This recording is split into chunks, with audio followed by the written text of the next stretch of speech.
छात्रों, स्वागत है आपका कॉन्सेप्ट एजुकेशन बाय एसएसपीएम में। आज मैं कवि माखनलाल चतुर्वेदी की कविता कैदी और कोकिला को लेकर प्रस्तुत हूँ। पहले मैं कवि का संक्षिप्त परिचय दूंगी, उसके बाद कविता को पढ़ूंगी तथा उसके अर्थ भी बताऊंगी।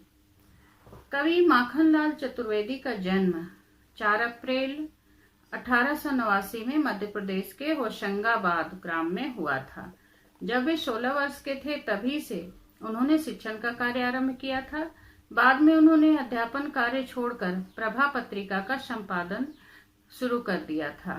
इसके बाद वे गणेश शंकर विद्यार्थी के संपर्क में आए और देश सेवा के प्रति समर्पित हो गए। इन्होंने कर्मवीर और प्रताप पत्र का भी संपादन किया था। इनकी रचनाओं में राष्ट्रीय भावना की प्रमुखता है। इन्हें एक भारतीय आत्मा कहा गया है। बाद में इन्होंने इस उपनाम से अनेक कविताएं भी लिखी। देश के स्वतंत्रता संग्राम के दौरान कई बार ये जेल गए। इन्होंने अपनी कविताओं में खड़ी बोली के साथ उर्दू फारसी के शब्दों का भी प्रयोग किया है। इनकी प्रमुख रचनाएं हैं हिम किरीटनी, हिम तरंगिनी, वेणु लो गूंजे धरा इत्यादि। कैदी और कोकिला कविता कवि माखनलाल चतुर्वेदी की लोकप्रिय कविता है। इसके माध्यम से कवि ने भारतीय स्वतंत्रता सेनानियों को दी जाने वाली यातनाओं का मार्मिक चित्रण किया है। वे कहते हैं कि यह समय मधुर गीत गाने का नहीं है, अपितु स्वतंत्रता के गीत गाने का है। कवि जेल में है और अर्धरात्रि को उन्हें कोयल की आवाज सुनाई देती है, तो वे कोयल को संबोधित करते हुए कहते हैं, क्या गाती हो, क्यों रह जाती हो, कोकिल बोलो तो, क्या लाती हो, संदेशा किसका, कोकिल बोलो तो। कवि आधी रात को कोयल के बोलने पर आश्चर्य व्यक्त करते हुए कहते हैं कि आधी रात को कोयल की आवाज सुनकर उनका मन जिज्ञासा से भर जाता है। वे सोचते हैं कि कोयल अवश्य ही किसी का संदेशा लाई है।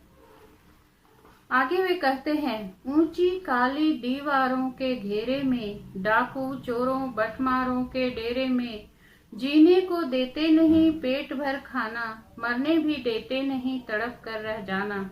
जीवन पर अब रात दिन कड़ा पहरा है, शासन है या तम का प्रभाव गहरा है। हिमकर निराश कर चला रात भी काली, तुम इस कलिमामयी जगी क्यों आली।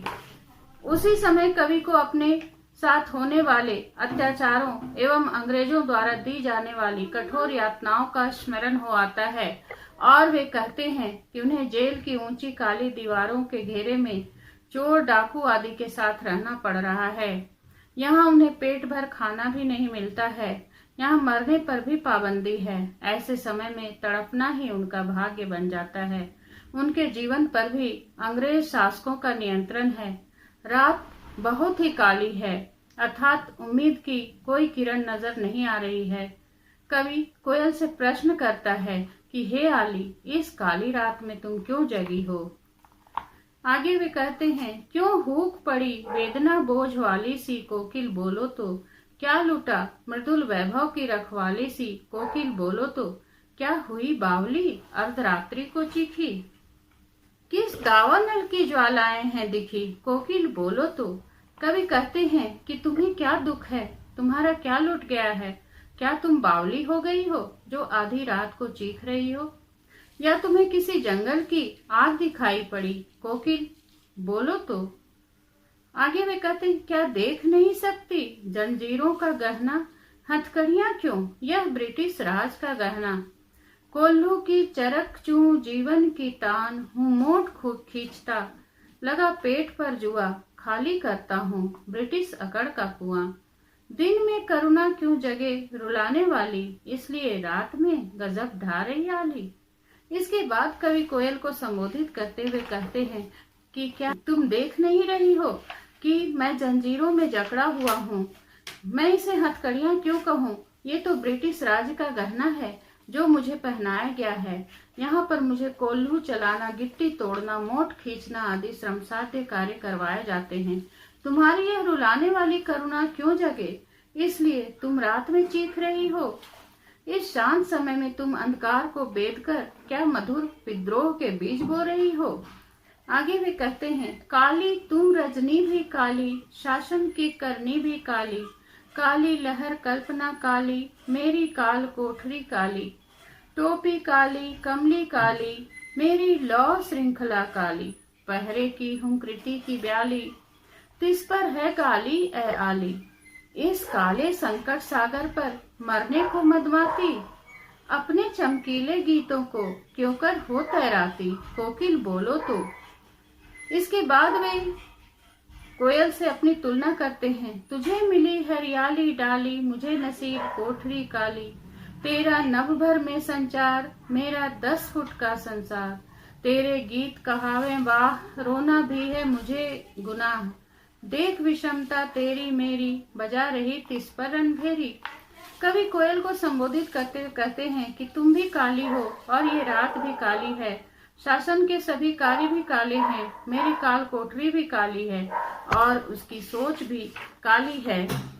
कवि का रोना भी गुनाह है और कोयल के गीतों पर वाहवाही होती है। वे कहते हैं, मेरी टोपी और लौ श्रृंखला आदि सब काले हैं। यहाँ पर कोयल में और कवि में यह अंतर है कि कोयल उन्मुक्त वातावरण में जी रही है, जबकि कवि बंदी जीवन जी रहा है। क्या कोयल आधी रात को कूक कर बंदियों में उत्साह का संचार कर रही है? अपनी कृति से कहो और क्या कर दूं, कोकिल बोलो तो, मोहन के व्रत पर प्राणों का आसव किसमें भर दूं, कोकिल बोलो तो। अंत में कवि कोयल से ही प्रश्न करते हैं कि मैं अपनी कृति से देश के लिए और क्या करूं, तुम ही बताओ। गांधी जी के व्रत पर मैं अपने प्राणों का आशव किसमें भर दूं, ये तुम मुझे बता दो। धन्यवाद छात्रों मेरा वीडियो देखने के लिए।